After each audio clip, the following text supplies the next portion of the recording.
ٹھیک ہے، بلکہ یہاں مجھے یہ بات بھی ذہن میں آ رہی ہے. میں ایک ڈاکٹر صاحب کے ساتھ ہاسپٹل میں گیا. صحیح. تو میں نے کیا دیکھا کہ ایک آدمی وینٹیلیٹر پہ ہے. انہوں نے بتایا یہ 6 ماہ سے وینٹیلیٹر پہ بے ہوش ہے. اچھا اچھا. لیکن حیرانگی کی بات تھی کہ اس کے پیٹ کے اوپر ایک نالی لگی ہوئی تھی خوراک کی. میں نے ڈاکٹر صاحب کو کہا کہ دیکھیں میں جو جس انداز سے دیکھ رہا ہوں نا، یہ بندہ 6 ماہ سے وینٹیلیٹر پہ ہے. اور ڈاکٹر صاحب کہہ رہے تھے کہ ہمارے نزدیک یہ ڈیڈ ہے، یہ فیملی کے کہنے پہ رکھا ہوا ہے. اچھا، جو اس کے پیٹ میں دنیا والے زبردستی وہ خوراک انجیکٹ کر رہے تھے، میرا بلیو یہ تھا کہ ابھی اس کا اس دنیا میں خوراک پڑی ہوئی تھی. یہ وہ بول نہیں سکتا، مانگ نہیں سکتا، دنیا والے پھر بھی اس کے پیٹ میں انجیکٹ کر رہے ہیں. یعنی ایک بھی لقمہ جو ہماری قسمت میں لکھ دیا گیا ہے وہ تو ہم نے کھا کے جانا ہے. اب وینٹیلیٹر پہ کوئی شخص ہے تو اس کے پیٹ میں دنیا والے انجیکٹ کرتے ہیں کہ بھائی اپنی خوراک کھا کے جاؤ، ابھی رہتی ہے. تو جو ہمارے قسمت میں ایک لقمہ لکھ دیا گیا جب ہم نے کھا کے جانا ہے وہ ہمیں مل کے رہے گا. پھر کیوں ہم اس کے لیے لڑیں، کیوں مادہ پرست ہو جائیں؟ صحیح بات، صحیح بات. نہ ہم ایکسٹرا سانس لے سکتے ہیں، نہ ہم ایکسٹرا کھا سکتے ہیں، جو قسمت میں ہے وہی لے سکتے ہیں. تو پھر ہم ان ساری چیزوں کے لیے بھائی بھائی کو قتل کیسے کر دیتا ہے؟ یہ تو ایک شیطان کا حملہ ہے اور نفس کا حملہ بھی ہو سکتا ہے. ضروری نہیں ہر کام صرف شیطان کی وجہ سے ہوتا ہے. انسان کا اپنا نفس بھی کئی بار شیطان بن جاتا ہے اللہ سے دوری کی وجہ سے. صحیح بات ہے. اور جیسے سورہ یوسف میں آتا ہے عثمان بھائی کہ بھائیوں کو حسد ہو گیا یوسف علیہ السلام سے. جی بالکل. تو میں ایک سینٹینس پہ مجھے بڑا وہ انٹرسٹنگ لگا کہ یوسف علیہ السلام کو ان کے والد کہہ رہے ہیں کہ بیٹا یہ خواب اپنے بھائیوں سے نہ شیئر کرنا. جی. اور آگے جو ریزن انہوں نے بتائی نا وہ یہ تھی کہ بے شک شیطان انسان کا دشمن ہے، کھلا دشمن ہے. جی بالکل. تو یہاں پر بجائے کہ مطلب کچھ لوگ ہوتے ہیں نا وہ بھائیوں کے خلاف نیگیٹو کر دیتے جی کہ تیرے بھائی ایول ہیں. جی یہ بھی تو سینٹینس ہو سکتا تھا نا کہ تیرے بھائی ایول ہیں. جی. لیکن بات ڈائریکٹ کی شیطان کی طرف کہ ایک میں یہ سمجھتا ہوں، مطلب مجھے یہ سمجھ لگی کہ ایک دروازہ چھوڑا گیا حضرت یوسف علیہ السلام کے ذہن میں، ایک سوچ کہ بھائیوں سے غلطی ہو جائے تو معاف کرنے کا ایک وہ رکھو. جی. لیکن جب ماں باپ ہی آپس میں بھائیوں کے مطلب ایک وہ حسد کریٹ کرے نا، کچھ انفارچونیٹلی ہمارے معاشرے میں نا ایسا دیکھنے کو ملتا ہے عثمان بھی کہ ماں باپ سے بھی کبھی غلطی ہوتی ہے کہ وہ نا کمپٹیشن کریٹ کرتے ہیں، ایک کو زیادہ دیتے ہیں، ایک کو بالکل ہی جو لفٹ نہیں کراتے، تو پھر اس کے ذہن میں خدشات پیدا ہوتے ہیں اولاد کے. تو میرے خیال یہاں پیرنٹنگ بھی درست ہونے والی ہے. ماں باپ کو بھی سوچنا چاہیے، عقل مندانہ فیصلے کرنے چاہیے، رویہ بچوں سے اچھا رکھنا چاہیے. بلکہ یہی میں مزے کی بات ڈی ایس پی صاحب جن کے پاس میں بیٹھا تھا کہتے ہیں میرے والد صاحب ہم سارے بھائیوں کو صاحب کہہ کے بلاتے تھے کہ بیٹا میرا یہ بیٹا میرا صاحب ہے، یہ بھی بیٹا میرا صاحب ہے. کہتے وہ بچپن سے والد کے ساتھ اتنی دوستی اور محبت، کیونکہ انہوں نے ہمیں عزت دی. تو بچے کو جب آپ عزت دیتے ہیں تو ماشاءاللہ بچہ ایک تو اچھا فیل کرتا ہے، دوسرا وہ بھی آپ کی عزت کرتا ہے. تو میرا خیال ایک تو پیرنٹنگ بھی ہماری جو ہے نا وہ عثمان بھائی میں چاہتا ہوں آپ بھی کچھ نصیحت بھی کریں، کچھ بتائیں کہ رسول اللہ صلی اللہ علیہ وسلم اور انبیاء کے آپ دیکھیں کہ ان کا رویہ کیا تھا بچوں کے ساتھ اپنے، اور کتنا وہ پیار سے ڈیل کرتے تھے اور جوڑ کر رکھتے تھے، فیملی کو جوڑ کر رکھتے تھے. اس پہ میں چاہتا ہوں یہ علی بھائی بڑا معاشرے کا بہت بڑا مسئلہ ہے. یعنی والدین کہتے ہیں کہ ہمارے حقوق اسلام میں بیان ہوئے، نو شک اس میں بالکل اسلام نے بتایا کہ اف بھی نہیں کہہ سکتے آپ اپنے والدین کو، ٹھیک ہے. لیکن وہ والدین کو چاہیے کہ اولاد کے حقوق بھی پڑھیں. اب نبی صلی اللہ علیہ وسلم کے پاس ایک خاتون آئی، اس نے آ کے کہا کہ میں اپنے اس بچے کو غلام دے رہی ہوں، ایک بیٹے کو. تو آپ اللہ کے نبی صلی اللہ علیہ وسلم گواہ بن جائیں اس بات پہ. اللہ آپ صلی اللہ علیہ وسلم نے فرمایا اور بچے بھی ہیں؟ کہنے لگی ہیں.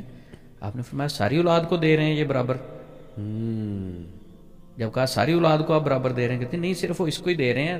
تو میرے ہسبینڈ ذرا مان گئے تھے، تو میں نے کہا ذرا گواہ نبی پاک کو بنا لوں کہ بات ذرا پکی ہو جائے. آپ نے فرمایا اس نا انصافی کے معاہدے پہ نبی گواہ نہیں بن سکتا. اللہ. یا سارے بچوں میں تقسیم کریں. جائیدادیں اگر آپ دیکھ لیں، ایک زندگی میں اگر آپ جائیداد کو تقسیم کرنا چاہتے ہیں تو پھر بیٹیاں اور بیٹے سب برابر ہیں، پھر تو تحفہ ہے. بے شک. جائیداد تو انسان کے دنیا کے جانے سے بعد جناب ایک آدمی فوت ہوتا ہے اس کی وراثت ہوتی ہے. صحیح. اگر آپ زندگی میں بانٹنا چاہتے ہیں، ایک بچے کو آپ 2 کروڑ روپے کی جائیداد دے رہے ہیں، صحیح، اور دوسرے بچے کو کہتے ہیں نہیں یہ میرا بیٹا بڑا صبر والا ہے بیچارہ نا، یہ ماشاءاللہ بہت صبر والا. میں کہتا ہوں یہ زیادتی ہے اس کے ساتھ. ٹھیک ہے وہ آپ کی رسپیکٹ کر رہا ہے، والدین نے ترازو کو برابر رکھنا ہے. جب والدین انصاف نہیں کرتے تو بالکل پھر اولاد میں ایک احساس کمتری پیدا ہوتی ہے. تو ایک وقت آتا ہے کہ اس سٹریس میں رہنے کی وجہ سے وہ بھائی کا دشمن بھی بن جاتا ہے. تو پیچھے جو والدین ہوتے ہیں انہوں نے انصاف نہیں کیا ہوتا, تو اس کے ذمہ دار والدین بھی ہوتے ہیں. مجھے ایک اور واقعہ یاد ہے, خاتون نے مجھے فون کیا, علی بھائی کہتی عثمان بھائی میری ایک بڑی بہن تھی, ہم 4 بہنیں ہیں, ایک بھائی ہے. بڑی بہن کے ساتھ والد صاحب بڑی محبت کرتے تھے, تو ہماری کافی زمین تھی, تو والد صاحب نے اپنی زندگی میں ہی بڑی بہن کے ساری نام ٹرانسفر کر دی. اور وہ سمجھتی تھی, میرے والد صاحب سمجھتے تھے کہ یہ بیٹی بہت اچھی ہے, اگر مجھے کچھ ہو گیا, میں دنیا سے چلا گیا, تو یہ میری بیٹی انصاف کرے گی.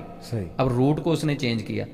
اب ہوا کیا کہ وہ جو سسٹر مجھے رابطہ کر کے پوچھ رہی تھی, وہ کہتی کہ وہ بڑی بہن قابض ہی ہوگی, والد صاحب کی ڈیتھ ہوگی, تو ساری زمین اس کے نام پہ ہے, تو وہ قابض ہوگی. کہتی کس چیز کا آپ کو دیں, آپ نے تو پہلے لے لیا تھا, بس آپ کی تعلیم پہ خرچ کر دیا تھا. ایک بہن کو کہتی آپ کی شادی پہ خرچ کر دیا تھا.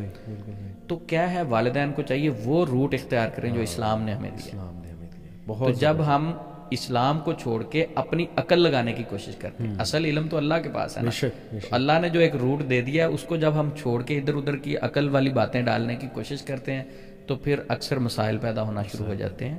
تو یہ ضروری نہیں کہ کئی بار والدین جو ہیں ان کی طرف سے, اولاد کی طرف سے بھی ایسے مسائل. یہی میں اسپیکٹ ڈسکس کرنے لگا تھا. اکثر ایسا ہوتا ہے عثمان بھائی کہ اولاد, چلے ماں باپ سے کوئی غلطی ہو گئی, مان لو ہو گئی, اس کا یہ مطلب نہیں کہ آپ اب بدتمیزی شروع کر دو یا غصہ یا نفرت کرنا شروع کر دو.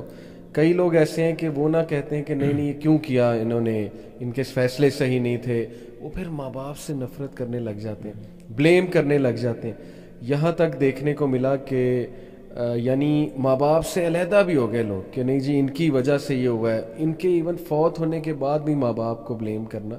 آئی تھنک اولاد کو بھی چاہیے کہ وہ اتنا پریشر نہ ڈالیں ماں باپ پہ. اکثر نا میں نے دیکھا سوال, ماں باپ بے بسی میں بھی اس طرح مجبور ہو جاتے ہیں کہ یار اولاد نے ناک میں دم کیا ہوا ہے, اور گریڈ اتنی نظر آ رہی, لالچ اتنی. تو یہاں پر میں کہوں گا کہ اگر اولاد کی تربیت اسلامی اس پر کی ہوتی, اسلام کے مطابق, تو شاید یہ مسائل نہ پیدا ہوتے. تو یہ اگین پیرنٹس کو سوچنا چاہیے, میں سمجھتا ہوں. عثمان بھی حسد اور طلاقیں, یہ جیسے انہوں نے کہا, میرے جو دوست, میں نے شروع میں ذکر کیا, فیملی ویک ہوتی جا رہی ہے. جی, انہوں نے کہا کہ میں نے دیکھا کہ شادی شدہ جوڑا ہے, بلکہ نا ایک انہوں نے مثال دی بڑی مزے کی کہہ لیں یا کہہ لیں افسوسناک بھی ہے, مزے کی ان دا سینس کہ یعنی جو وہ حیران ہوئے دیکھ کے کہ کیا ہو رہا ہے.